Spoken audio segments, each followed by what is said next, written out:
qui a pris beaucoup de temps et il faut une certaine patience évidemment. Un échange, comme vous dites, d'idées à propos de cela de façon... Écoutez, la Suisse est un État souverain. C'est un État qui fonctionne depuis très longtemps avec des règles d'État de droit, avec une séparation des pouvoirs entre l'exécutif, le législatif et le judiciaire. Et je dois vous dire franchement que ce qui a fait, à mon sens, la stabilité de mon pays, c'est précisément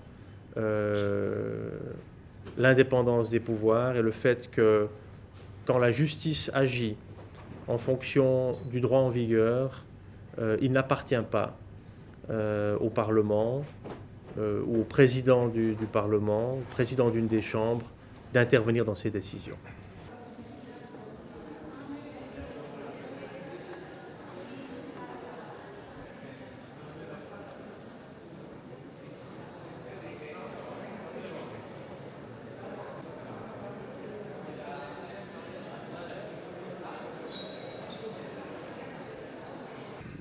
Le droit suisse a été appliqué, les accords internationaux qui existent ont été appliqués.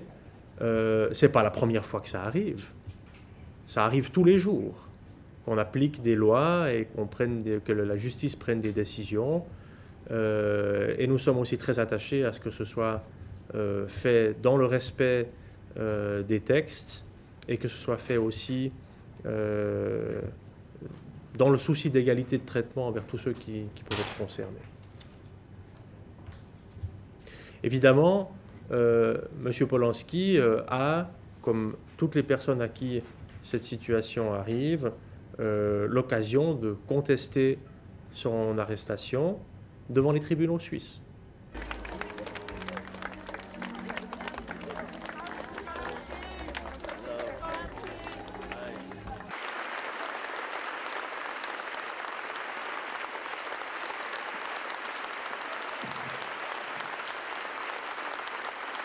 C'est une décision qui va appartenir à la justice suisse s'il conteste son extradition. Nous avons une série d'accords qui prévoient la possibilité d'extradition à certaines conditions.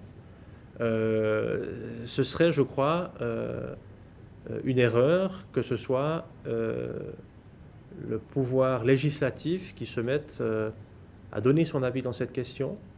La stabilité politique de la Suisse, je l'ai dit, tient précisément au fait que notre système politique et judiciaire fonctionne de façon avec l'indépendance requise. Et il appartient à la justice suisse de dire s'il doit être extradé ou pas. Et si la justice suisse arrive à la conclusion qu'il doit être extradé, alors il sera probablement extradé. À mener ces discussions et ces échanges, nous avons des expériences. Mentionné tout à l'heure beaucoup de points de convergence qui concernent la réflexion institutionnelle. Je suis convaincu que dans les échanges, nous pouvons